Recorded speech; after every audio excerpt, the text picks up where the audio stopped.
세계를 만나는 시간 나우 함께하고 계십니다. 지금 시각 10시 39분 30초 막 지나고 있고요.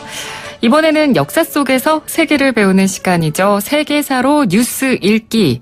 세만시의 역사 선생님 덕성여대 이원복 석좌 교수 오늘은 전화로 연결합니다. 교수님 안녕하십니까? 네, 안녕하세요. 예, 요즘 미중 무역 전쟁이 끝날 기미가 아예 안 보입니다. 예. 그래서 교수님께서 이런 미중 무역 전쟁을 보면서 영미 전쟁을 떠올리셨다고 제가 들었는데요. 1812년에서 15년까지 벌어졌던 영국의 전쟁이 지금의 중국하고 미국의 무역 전쟁하고 상당히 유사합니다. 이게 뭐냐면 그 전쟁 원인이 그렇게 크게 잃을 것도 없고 크게 싸울 이유가 없는데 네. 옛날부터 쌓여있던 그 앙금, 감정적인 앙금. 그러니까 미국으로 봤을 때는 신흥 경제 대국의 중국이 떠오르는 것이 영 불안하고 맞듣지 않았고 네. 또 이 당시 영국은 29년 전에 식민지를 뺏겼지 않습니까? 거기에 대한 그 식민지 뺏긴 앙금 이런 감정적인 것이 나중에 자꾸 이제 자신의 이익을 거스르니까 상대방이 이것이 무역 갈등으로 치닫다가 지금은 열전은 아니지만 1812년엔 전쟁이 흘렀으니까 전쟁으로 간 거죠. 아주 유사합니다. 네. 그래서 저희가 오늘은 영미전쟁의 역사에 대해서 한번 알아보는 시간을 준비를 했는데 일단은 전쟁이 일어난 당시의 시대적 상황을 살펴보면요. 예. 방금 말씀해 주셨지만 영국이 미국보다 훨씬 국력이 셌잖아요. 국력이 셌죠. 세계 최강이었으니까 당시에는. 네. 지금의 상황과는 많이 달랐고요. 네. 근데 그 당시에는 이것이 이제 1812년 전쟁이란 것이요. 1812년이 나폴레옹의 세력이 아주 세계 최강이었던 때예요, 그때. 네. 그래서 영국은 굉장히 자기 지키기에 급급해 있던 전전긍긍하던 시대였는데, 미국이, 프랑스가 대륙 봉쇄령을 내리지 않습니까? 네. 그래가지고 영국하고 모든 교육을 끊었어요. 못하게. 근데 영국도 반대로 대륙에 대한 식민지에서 교육을 다 막았습니다. 그러니까, 미국은 우리는 중립인데, 왜 우리까지 대륙하고 장사 못하게 하느냐. 그래가지고 그 영국 입장에서 볼 땐 밀무역을 계속하고 있는 거거든요. 그 직접적인 도화성이 된 거죠. 네. 그 부분이 프랑스와 영국 사이도 안 좋게 만들었고 그리고 그거는요. 프랑스와 영국은 100년 전쟁 이래 철천지원세 지금까지도. 그렇긴 합니다. 닭과 개와 고양이죠 지금도. 네네. 그 사람들이 두 번 꼭 손잡고 싸웠는데 1차 대전, 2차 대전입니다. 네. 독일이 너무 세니까. 네네. 그래서 중간에 낀 미국이 또 심기를 건드리는 일도 굉장히 많았고요. 영국의 심기를. 네. 그러니까 계속해서 이제 미국이 영국의 그 명령을 무시하고 대륙에다 계속 수출입을 하니까 이 영국 입장에서는 이건 굉장히 기분도 나빴는데 이거 너무 말을 안 들어 우리 해군이 내려가지고선 해상을 봉쇄해버리죠 미국에. 네. 해상을 봉쇄하고 미국으로 하는 그러니까 그 대륙으로 하는 배들은 해적선 비슷하게 막 납치하고 약탈하고 납포하고 그 심지어는 미국 배 선원까지 잡아다가 대륙 전쟁에까지 투입하는 그런 만행을 저질렀는데 이것은 그 사람들이 이제 자기들이 최강국이라는 그 자만심 때문에 미국을 깔본 거죠. 그것이 미국을 크게 자극한 겁니다. 그러니까 말씀해주신 그 사건이 1807년에 일어났던 체사피크호 상선 그 납포 사건이죠. 그것뿐만 아니라 비일비재했죠. 그러니까 이제 막무가내식으로 막가파로 영국이 그 미국을 무시를 한 겁니다 이게. 네. 그러니까 이렇게 영국 군인들을 자국으로 끌고 가고, 네 군인으로 그렇게 만들고. 미국의 선원들을 납치해가지고 영국 군대로 편입시켜가지고. 유럽에서 싸우게 하고 우리가 가만히 있겠어요 미국 사람들이. 그러니까요. 그러니까 그렇게 미국 선원들이 공격을 받고 영국으로 끌려가는 일이 생기면 미국 내에서는 영국에 대한 여론이 당연히 안 좋았을 것 같네요. 굉장히 안 좋죠. 네. 그래가지고선 이 미국에서는 전통적으로 이제 친불파가 있고 친영파가 있습니다. 네. 왜 그러니까 전통적으로 미국이 프랑스의 친근감을 느끼는 이유가 독립전쟁도 프랑스가 도와줘서 이겼거든요.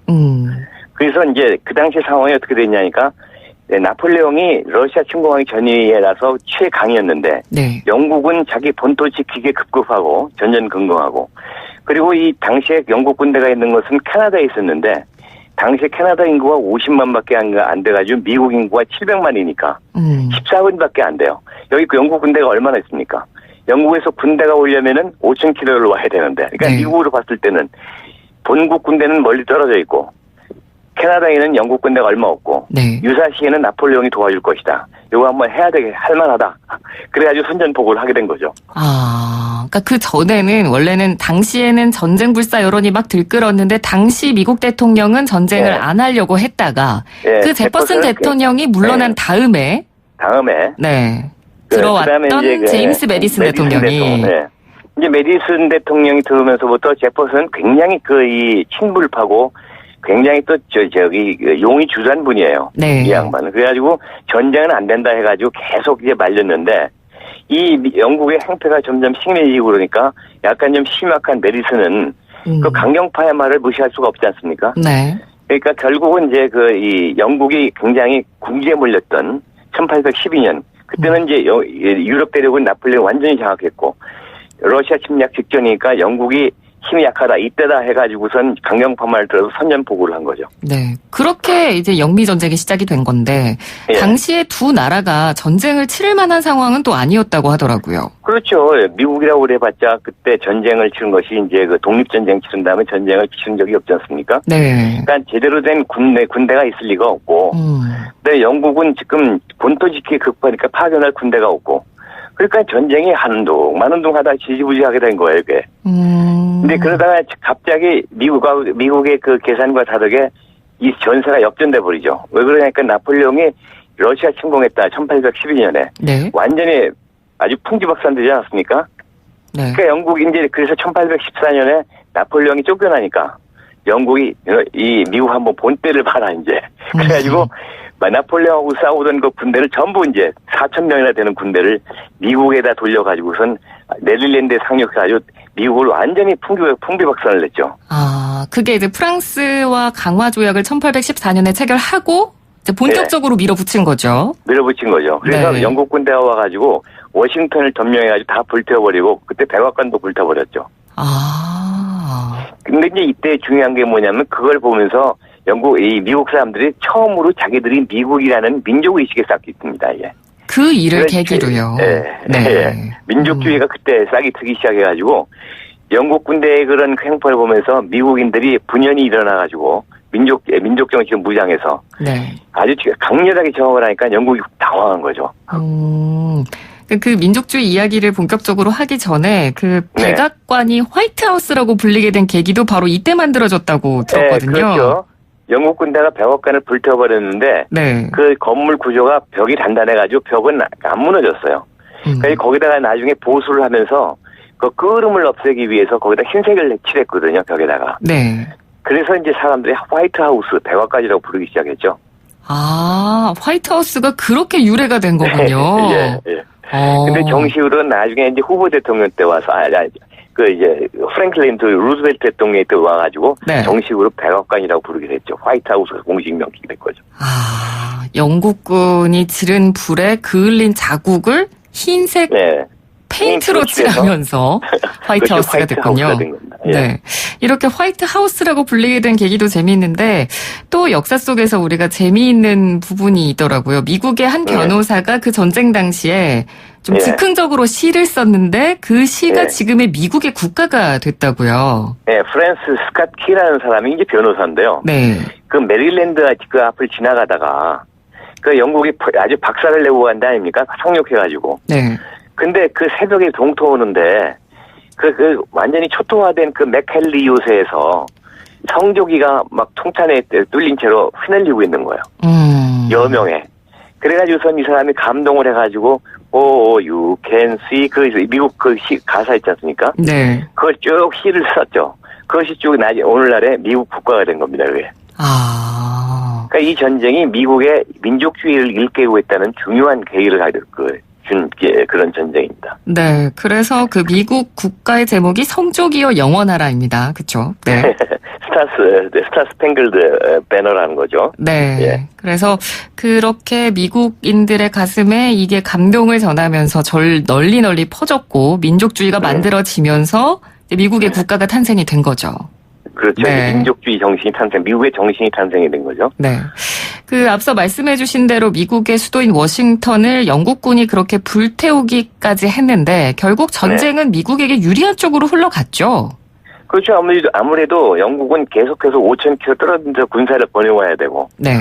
여기는 민족 정신으로 이제 무장이 되니까 의용군이 자꾸 모여들고, 아주 그리고 사람들이 정신 무장을 하면 굉장히 강해집니다. 그러니까 그렇죠. 이제 영국이 계속 이제 패전을 하니까 당황한 거죠.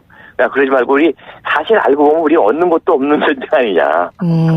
뭘 뺏거나 뭘 어떻게 하겠다고 하는 전쟁이 아니라 그냥 감정 싸움가 돼요. 네. 그러니까 이거 그러지 말고 이거 아무것도 없던 일로 하자 그러고 그 강화를 제안하니까 미국도 생각하면 그렇잖아요. 얻는 게 없잖아요. 딱히 명분도 없고 상황도 어렵고. 명분도 없고. 네. 그러니까 뭐 그러자 해가지고 1814년 크리스마스 이브에 그 벨지의 겐트, 공이라고 그러죠. 겐트에서 평화제약을 맺죠. 없던 일로 돼버린 겁니다. 크리스마스 이브에 1814년에요. 예, 예. 전쟁을 끝내자라고 이제 두 나라가 약속을 했는데 이게 이 전쟁에서 가장 큰 전투가 이 전쟁이 끝난 다음에 벌어집니다. 어떻게 그럴 수가 있죠? 뉴 올리언스라는 이 미시시피강 어구 있지 않습니까? 거기가 중요한 곳인데 네. 거기에서 영국군하고 미국군하고 격돌을 했는데 그 이유가 뭐냐니까 전쟁이 끝난 건 줄 모른 거예요. 통신시설 제대로 안 됐으니까. 그 당시에는 통신수단이 없었죠. 별로 좋지 이메일도 않았죠. 없고 뭐 무선 통신도 없으니까 이제 누가 배 타고 건너와서 이렇게 얘기를 해줬는데 그게 안 되지 않습니까? 그러니까는 전쟁이 끝난지 모르고 제일 큰 전투가 벌어졌는데 그때 영국군이 291명이 죽고 미국은 단 39명이 죽어가지고 대승을 거둔 것인데 이때 지휘관이 앤드루 잭슨입니다. 네. 앤드루 잭슨이 이제 변호사 출신의 장군인데 이때 이략 국민적 영웅으로 떠올라가지고 제7대 대통령이 되죠. 그렇군요. 영미전쟁이 굉장히 많은 것들을 미국에 남겼네요. 네. 많이 남겼죠. 네네. 자, 오늘 이야기 나눴던 이 미영전쟁, 영미전쟁 말씀해 주신 것처럼 참 별다른 명분 없이 시작이 됐고 결국은 끝도 명분 없이 끝났습니다. 얻는 것도 없이 멍청한 전쟁이었죠.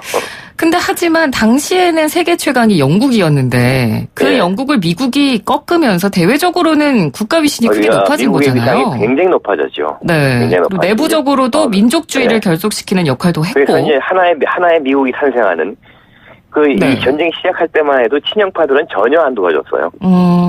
그러다 이제 막판에 가서는 전부 단결을 했죠. 네. 그러니까 뭐 전쟁이라는 게 사실 일어나면 안 됩니다만 그래도 안 되죠. 잃는 것도 훨씬 많고요. 하지만 미국 입장에서는 얻는 것이 조금 있긴 했습니다. 예. 그래서 그러면 현재로 다시 돌아와서요. 이 영미 전쟁과 미중 무역 전쟁이 비슷하다라고 말씀을 해주셨으니까 미중 무역 전쟁이 어떻게 끝날지 그리고 미중 무역 전쟁이 끝나면 어떤 변화가 일어날까요? 1812년 전쟁의 그 경고를 비추어 봐서 결국 최강이었던 영국이 한 것은 미국의 위상만 높여주고 미국의 내성만 길러준 거거든요. 네. 그러니까 지금의 이 화웨이 등 해가지고 미중 무역 전쟁이라는 것이 사실 서로 얻는 게 없어요. 잃는 것만 많지. 그렇습니다. 네. 그러다 보면은 결과적으로 이 1812년에는 서툴르면은 전쟁을 했는데 이번엔 전쟁을 할 수도 없는 상황이니까. 네.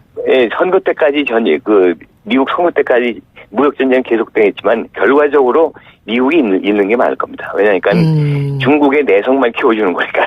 네. 이것이 1812년의 그 교훈이었죠. 네. 역사의 교훈을 읽으면 또 현재의 어떤 정치나 정세가 보인다라는 말이 오늘 또 더 와닿는 것 같습니다. 교수님 오늘 말씀 잘 들었습니다. 고맙습니다. 네, 감사합니다. 네, 지금까지 이원복 덕성여대 석좌 교수였습니다.